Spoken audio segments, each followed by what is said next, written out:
Evangelho de Marcos, capítulo 14. Ora, dali a 2 dias era Páscoa, e a festa dos pães ázimos, e os principais sacerdotes, e os escribas andavam buscando como prender Jesus à traição, para o matarem. Pois eles diziam: não durante a festa, para que não haja tumulto entre o povo. Estando ele em Betânia, reclinado à mesa em casa de Simão, o leproso, veio uma mulher que trazia um vaso de alabastro cheio de bálsamo de nardo puro, de grande preço, e, quebrando o vaso, derramou-lhe sobre a cabeça o bálsamo. Mas alguns houve que em si mesmos se indignaram e disseram: para que se fez este desperdício do bálsamo? Pois podia ser vendido por mais de 300 denários, que se dariam aos pobres. E bramavam contra ela. Jesus, porém, disse: deixai-a, porque a molestais. Ela praticou uma boa ação para comigo. Porquanto os pobres sempre os tendes convosco, e, quando quiserdes, podeis fazer-lhes bem, a mim, porém, nem sempre me tendes.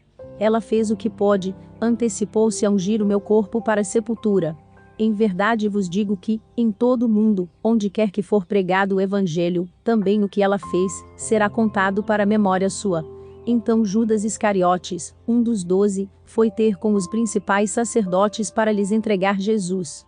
Ouvindo eles, alegraram-se, e prometeram dar-lhe dinheiro. E buscava como o entregaria em ocasião oportuna. Ora, no primeiro dia dos pães ázimos, quando imolavam a Páscoa, disseram-lhe seus discípulos: aonde queres que vamos fazer os preparativos para comeres a Páscoa? Enviou, pois, 2 dos seus discípulos, e disse-lhes: ide à cidade, e vos sairá ao encontro um homem levando um cântaro de água. Seguiu, e, onde ele entrar, dizei ao dono da casa: o mestre manda perguntar: onde está o meu aposento, em que hei de comer a Páscoa com os meus discípulos? E ele vos mostrará um grande cenáculo mobiliado e pronto, aí fazê-nos os preparativos. Partindo, pois, os discípulos, foram à cidade, onde acharam tudo como ele lhes dissera, e prepararam a Páscoa. Ao anoitecer, chegou ele com os 12. E, quando estavam reclinados à mesa, e comiam, disse Jesus: em verdade vos digo que um de vós, que comigo come, há de trair-me. Ao que eles começaram a entristecer-se, e a perguntar-lhe um após outro: porventura sou eu? Respondeu-lhes: é um dos 12, que mete comigo a mão no prato. Pois o Filho do Homem vai, conforme está escrito a seu respeito, mas ai daquele por quem o Filho do Homem é traído. Bom seria para esse homem se não houvera nascido.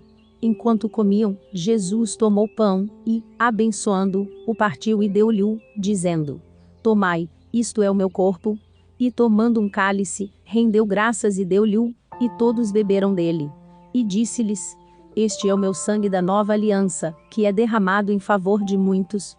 Em verdade vos digo, que não beberei mais do fruto da videira, até aquele dia em que o beba novo, no reino de Deus. E, tendo cantado um hino, saíram para o Monte das Oliveiras. Disse-lhes então Jesus: todos vós vos escandalizareis, porque escrito está: ferirei o pastor, e as ovelhas se dispersarão. Todavia, depois que eu ressuscitar, irei, adiante de vós para a Galileia. Ao que Pedro lhe disse: ainda que todos se escandalizem, nunca, porém, eu. Replicou-lhe Jesus: em verdade te digo que hoje, nesta noite, antes que o galo cante 2 vezes, 3 vezes tu me negarás. Mas ele repetia com veemência: ainda que me seja necessário morrer contigo, de modo nenhum te negarei. Assim também diziam todos. Então chegaram a um lugar chamado Getsêmani, e disse Jesus a seus discípulos: sentai-vos aqui, enquanto oro. E levou consigo a Pedro, a Tiago e a João, e começou a ter pavor, e a angustiar-se, e disse-lhes: a minha alma está triste até a morte, ficai aqui e vigiai. E adiantando-se um pouco, prostrou-se em terra, e orava para que, se fosse possível, passasse dele aquela hora. E dizia: Abba, Pai, tudo te é possível, afasta de mim este cálice, todavia não seja o que eu quero, mas o que tu queres. Voltando, achou-os dormindo, e disse a Pedro: Simão, tu dormes? Não pudeste vigiar 1 hora? Vigiai e orai, para que não entreis em tentação. O espírito, na verdade, está pronto, mas a carne é fraca. Retirou-se de novo, e orou, dizendo as mesmas palavras. e voltando outra vez, achou-os dormindo, porque seus olhos estavam carregados, e não sabiam o que lhe responder. Ao voltar pela terceira vez, disse-lhes: Dormi agora e descansai. Basta, é chegada a hora. Eis que o Filho do Homem está sendo entregue nas mãos dos pecadores. Levantai-vos, vamo-nos, eis que é chegado aquele que me trai.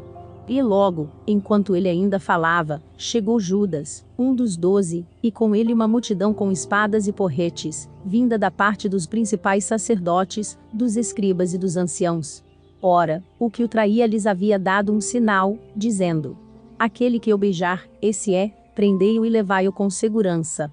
E, logo que chegou, aproximando-se de Jesus, disse: Rabi, e o beijou. Ao que eles lhes lançaram as mãos, e o prenderam. Mas um dos que ali estavam, puxando da espada, feriu o servo do sumo sacerdote, e cortou-lhe uma orelha.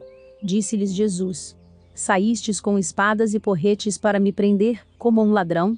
Todos os dias estava convosco no templo, a ensinar, e não me prendestes, mas isto é para que se cumpram as Escrituras. Nisto, todos o deixaram e fugiram. Ora, seguia-o certo jovem envolto em um lençol sobre o corpo nu, e o agarraram. Mas ele, largando o lençol, fugiu despido.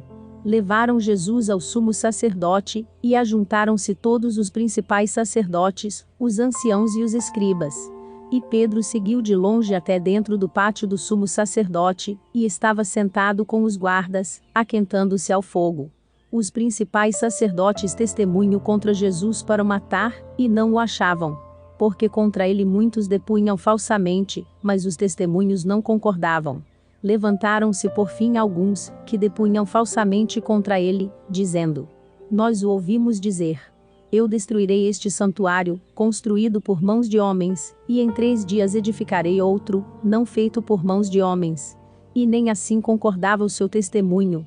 Levantou-se então o sumo sacerdote no meio e perguntou a Jesus: Não respondes coisa alguma? Que é que estes depõem contra ti? Ele, porém, permaneceu calado, e nada respondeu. Tornou o sumo sacerdote a interrogá-lo, perguntando-lhe: És tu o Cristo, o Filho do Bendito?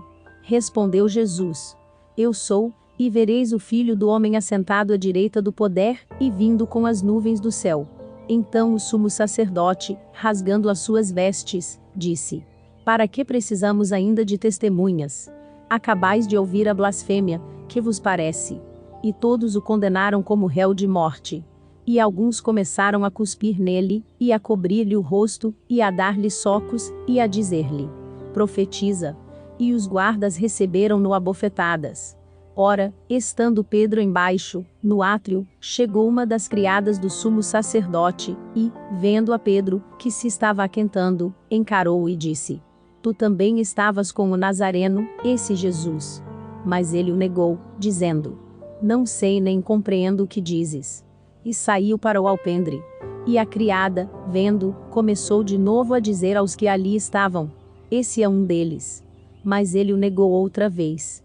E pouco depois os que ali estavam, disseram novamente a Pedro: Certamente tu és um deles, pois és também Galileu. Ele, porém, começou a praguejar, e a jurar: Não conheço esse homem de quem falais. Nesse instante o galo cantou pela segunda vez.